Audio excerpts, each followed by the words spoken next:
आपके जो क्लाइंट्स होते थे, आपने जैसा बताया कि वहाँ पर उस समय कोई क्लाइंट तो होते नहीं थे, तो लोग उस समय सिर्फ शादियों में ही मेकअप करवाते थे या उसके अलावा भी कोई और सेशन पकड़ते थे? नहीं, पहली बात तो ये कि पहले जो क्लाइंट थे वो जब शादियों की मेकअप की तो बहुत दूर की बात है। शुरू में तो महिलाएं आती थी, हेयर कट भी होता था। लोगों को ये भी बड़ी गलतफहमी थी कि नहीं एक औरत हाथ में कैंची कैसे ले सकती है। इसमें तो पूरा मतलब जो भी हेयर कट वगैरह जो है तो वो सब पुरुषों का उसमें वर्चस्व था। महिला हेयर कट कर सकती है ऐसा तो कोई इमेजिन ही नहीं कर सकता था। तो उस समय जिस समय मैंने खोला है तो उस समय महिलाएं आती थी। तो सबसे पहले जो मेरा क्लाइंट थे वो थे बच्चे। तो मैं मतलब शुरू में क्या करते थे कि जान पहचान के लोग हैं उनके बच्चों के हेयर कट कर दिया। तो वो उस समय जो चोटी बनाने का फैशन था, उस समय बाल खुले रखना भी बहुत बुरा माना जाता, काटना तो अपशगुन माना जाता था। मगर क्या बच्चे जब स्कूल जाते हैं तो लड़कियों को चोटी बनाते समय बहुत 2-3 बच्चे हो तो बहुत परेशानी होती है। तो मैंने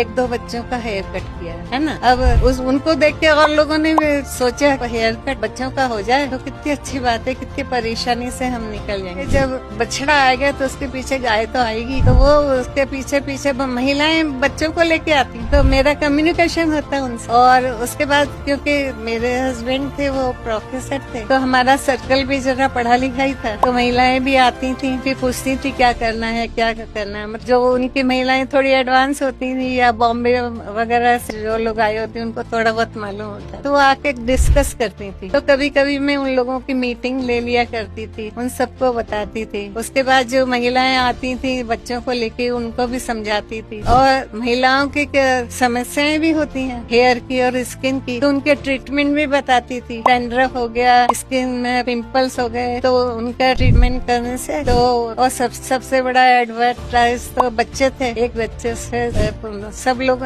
स्कूल में जाते हैं तो एडवर्टाइज होता ही है, तो ये चलता फिरता विज्ञापन था। मतलब कुल मिला के आपने पहले बच्चों को अप्रोच किया, फिर उनकी माओ का भरोसा जीता आपने उनसे बातचीत करते हुए। हाँ बहुत बढ़िया। नहीं, अब उसके अंदर भी तो क्या है कि लाइव डेमोन्स्ट्रेशन होना चाहिए ना। जब उनके डैंड्रफ खत्म हुई या वो खत्म हुआ तो स्किन का ठीक हुआ या स्किन में पिंपल ठीक हुए तो उनका भरोसा तो बढ़ेगा ही ना। वो एक से दूसरे को बोलेंगे ये तुम्हारे पिंपल कैसे ठीक हो गए, है ना। या वो भी बताइए देखो मेरे वहाँ पार्लर में जाने से मेरे डैंड्रफ खत्म हो गई। उसके बाद क्या हुआ कि एक लड़की आई, उसकी फॉरेन में शादी होने वाली थी, तो उसके हस्बैंड ने बोला बाल कटा दो। गुजराती लड़की, खूबसूरत बाल, लंबे लंबे घने घने। पहले तो मैंने उससे मना किया, फिर मैंने उसके बालों को काट दिया। तो वो तो जितने सुंदर लगती थी उससे डबल सुंदर लगने लगी। कॉलेज जाने लगी, लड़कियां आने लगी। तो उसके बाद महिलाएं भी धीरे धीरे बाल कटवाने लगी। और महिलाओं के भी जब हेयर कट अच्छा हुआ, क्योंकि मेरा हेयर कट माना जाता था, मतलब कई साल तक मतलब मेरा ही मोनोपोली रही है हेयर कट में। तो उससे क्या हो गया कि महिलाएं भी करवाने लगी और जब उनके हेयर कट वगैरह हुआ तो उनका लुक भी बदल गया, तो उनको भी अच्छा लगा। तो उनको देख के दूसरे लोग भी आने लगे।